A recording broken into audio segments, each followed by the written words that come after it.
Bom, a gente já deve estar cansado de ouvir falar que a Premier League é a melhor liga do mundo, que os times da Premier League são os mais ricos, têm os melhores jogadores, têm os melhores elencos e que Real e Barça vai comprar qualquer jogador que eles quiserem. Porque o sonho de qualquer jogador hoje é jogar em Real Madrid ou em Barcelona.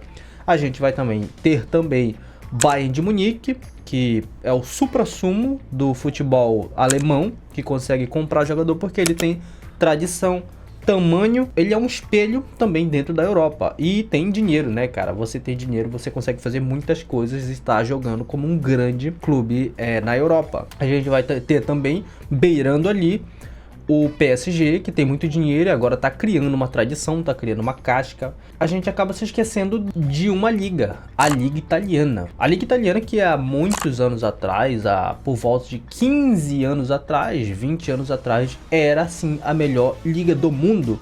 O que hoje representa a Premier League era a Liga Italiana. A gente tinha a Internazionale de Milão, a gente tinha o Milan, a gente tinha a Juventus, a gente tinha a Roma liberando, a gente poderia dizer que tinha o Napoli ali tentando, mas eram clubes de referência que toda vez quando entrava na Champions League que você via que o time que você torcia ia enfrentar um clube italiano, meu amigo, tchau e benção, porque ia ser um jogo incrível. Não é à toa que a gente teve uma das finais mais icônicas, que é aquela final de Istambul. A gente teve a revanche também lá em 2007 com o time do Kaká e companhia. Também era Kaká e companhia em 2005, mas ainda era um time que veio se revolucionar ainda mais aí em 2007 em questões de elenco. A gente teve aquela Inter de Milão fazendo aquele milagre em 2010, tirando aquele incrível Barcelona e tirando a possibilidade dele fazer aquele triplete ali. Aquele tricampeonato 2009, 10 e 11. A gente teve a final da Juventus ali. A gente teve essas duas finais da Inter de Milão. Só que existe um gap muito grande entre 2010 e essas últimas finais. Se a gente for parar para analisar, a Liga Italiana era um campeonato muito tradicional. Era um campeonato onde se concentrava grandes jogadores, tipo jogou Ronaldo, Ibrahimovic, Adriano, Cafu, Stan, Maldini, Crespo, Nesta, Zanetti, Stankovic, Nedved, Zidane, cara, e por aí vai, Francesco Totti. Então você tinha uma concentração muito grande de talentos reunidos em uma só liga. E era uma liga que era muito imponente dentro da Europa. Muita gente queria jogar lá. E com essa concentração você tinha muitos jogos. Você tinha um equilíbrio. Você tinha uma competição saudável. Você tinha times defensivos. Você tinha times que era técnico ali no meio de campo. Você tinha times ofensivos com ataque letal, forte. Era um campeonato físico e ao mesmo tempo um campeonato técnico. Conseguia unir todo o balanço e o equilíbrio que o futebol precisa dentro das ligas. Não só velocidade, não só técnica, não só defesa, eles tinham tudo reunido. E tinha dinheiro também, que era uma das coisas que faz a sua liga ser forte. Dinheiro, você precisa ter dinheiro, você precisa ter capital para trazer jogadores e para manter grandes jogadores ali. Nessa questão, quando você começa a olhar o campeonato italiano, você vê que tipo, tinha muitos exemplos de escalações. Você olha naquelas imagens do PlayStation 2, você tinha aquelas escalações absurdas lá. Quando você escolhia um time, você não sabia como que você ia montar. A sua dificuldade naquela época era quem ia entrar no lugar de quem, porque era um time de muitas estrelas. Coisa que ficou diluído com o tempo. Hoje é muito diluído, você não consegue ter um time com um banco de reserva com tanta estrela que tem um banco de a equipe titular. É maluco, era maluco naquele tempo. Só que o mais maluco ainda é que mesmo que a Liga Italiana ela tivesse toda essa imponência, toda essa força dentro da Europa, ainda assim a Premier League naquela época já era praticamente a liga que estava mandando, se não fosse pelo Barcelona ali na Espanha, pela Liga Italiana, a Liga Portuguesa, a Liga Portuguesa já tinha derrocado de vez. Então a briga estava sendo ali na ascensão do campeonato inglês com ali o ápice do campeonato italiano. Só que um começou a degringolar e o outro ali, ó, subiu. Acabou com tudo. A gente já tinha o Manchester United naquela época. A gente teve o Liverpool que fez aquelas duas finais contra o Milan. A gente teve também o Chelsea, que foi adquirido pelo Abramovich, que começou aquele time de muitas estrelas, que veio a ganhar títulos ali na década seguinte. A gente foi tendo vários clubes dentro do campeonato inglês que foram se descolando um pouco dos outros clubes ali, dos campeonatos mais paralelos. E com isso, cara, o campeonato italiano não conseguiu se manter porque houve uma crise dentro da Itália financeira. E essa crise abraçou de vez esportes dentro da Itália e pegou o futebol. Mesmo que o futebol tendo um financiamento gigante por outras empresas, gigante pelo próprio governo, mas ainda não conseguiu não sofrer com o impacto que foi essa crise. Então, a equipe do Milan, a equipe da Inter, a equipe do Napoli, a equipe da Roma nem se fala. A única quem conseguiu se manter ali naquela virada de década que foi a Juventus. A Juventus que tinha um elenco forte, que vinha empilhando títulos atrás do outro, então conseguia se manter com dinheiro, com um bom futebol. Só que isso também ia ter um fim. E teve um fim, teve os escândalos também dentro da Itália, que a Juventus acabou perdendo ponto.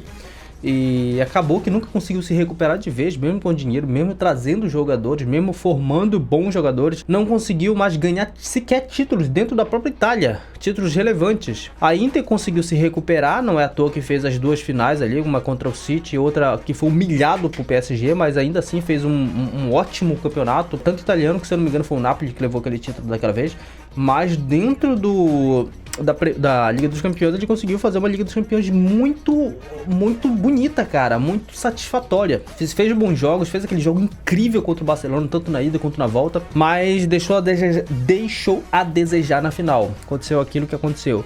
E, cara, aquelas estrelas, aquilo tudo que a gente viu dentro do campeonato italiano, tanto nos anos 90 quanto nos anos 2000, foi morrendo aos poucos. Financeiramente os clubes não conseguiram se recuperar, e se você não tem um financeiro bom, você não tem o que oferecer além do seu clube gigante, além da tradição, além de você estar na Europa, além de você estar numa liga que tem ainda uma referência, mas você perdeu a relevância, você caiu a ponto de hoje um jogador preferir jogar uma liga francesa do que ir jogar no Milan. Tem jogador que troca, vou jogar no Lyon do que jogar no Milan, porque o Milan não anda disputando Liga dos Campeões, o Milan não anda disputando, nada, nem dentro da Itália. Tá brigando pra se manter ali num G4, esse ano tá brigando por título. Não faz sentido pra um jogador novo hoje falar, não, eu vou pro campeonato italiano. Eles usam o campeonato italiano como uma porta de entrada para outras ligas mais fortes, não para ficar, não para fazer carreira dentro da Itália, entende? O quanto que ficou irrelevante o campeonato italiano, cara, era uma coisa tão bonita, era uma coisa tão tradicional. Eu adorava, cara, eu adorava assistir o campeonato italiano de manhã. Cresci vendo aquele time incrível da Inter, aquele time incrível do Milan. Eu adorava ver o Kaká. Não é à toa que se tornou o meu ídolo dentro do futebol, é o Kaká, justamente naquela época eu acompanhei o campeonato italiano. E simplesmente acabou. Acabou, não tem uma previsão de que um dia isso possa retornar. A gente não sabe se essa crise da Itália vai acabar, porque mesmo que alguns clubes tentem se recuperar, tentem melhorar, que nem tá acontecendo com a Inter, tá acontecendo com o Milan, grandes patrocinador, mas mesmo com uma crise dentro do futebol italiano, isso reflete muito até na seleção. Ele vai para 4 Copas aí sem participar, 3 Copas aí sem participar, uma seleção que é tetracampeã. Isso vai respingando para todo canto. E o campeonato italiano foi morrendo. A gente tem praticamente um campeonato de velho. A galera vai finalizar a carreira lá ou vai começar a carreira lá para poder sair para ligas maiores, para ligas não maiores, mas para liga que hoje tem mais relevância. E isso é muito triste. A gente vê a derrocada, a gente vê o degringolar que foi a liga italiana, cara. Isso é muito chato, cara. Isso é muito triste pro futebol em si. Hoje acho que a Liga Italiana não compete nem com o Campeonato Brasileiro. Se você for colocar ali o Big Six com o Big Six daqui, cara, eu tenho pena. Eu tenho pena do que seriam esses jogos. Então, esse foi o final dos nossos amigos da Itália, do nosso campeonato tão tradicional italiano, tão técnico, tão bonito, com grandes estrelas, que vai ficar na memória por muito tempo de muita gente. Na minha, cara, que pra mim ainda é o campeonato que mais eu tenho guardado na memória, que mais me agradou, que eu mais gostei, que eu mais assisti por mais tempo depois do nosso Campeonato Brasileiro. E foi da onde tirou os jogadores que foram meu ídolo por muito tempo, como o Kaká, como o Ibrahimovic, como... Eu adorava ver o Cafu, cara, eu gostava muito de ver o Cafu. O Stankovic, por incrível que pareça, eu gostava do Stankovic. E depois a gente teve que entrar ali para os campeonatos espanhóis, Real e Barça. Foi legal, foi mais um campeonato de 2 clubes também. É meio tedioso, né? Meio tedioso. O campeonato inglês é um campeonato que acabou se tornando um campeonato até interessante de se assistir, mas com o Manchester City empilhando títulos lá e parece que não havia uma concorrência, apesar de haver concorrência, mas mesmo assim você não vê uma transição de título de mãos ali, acaba ficando um campeonato meio tedioso. Bom, esse foi o vídeo. Espero que você tenha gostado. Espero que traga aqui alguma coisa para você. Não sei se vai agregar alguma coisa aí no seu conhecimento futebolístico ou curioso. Se inscreva no canal e até a próxima.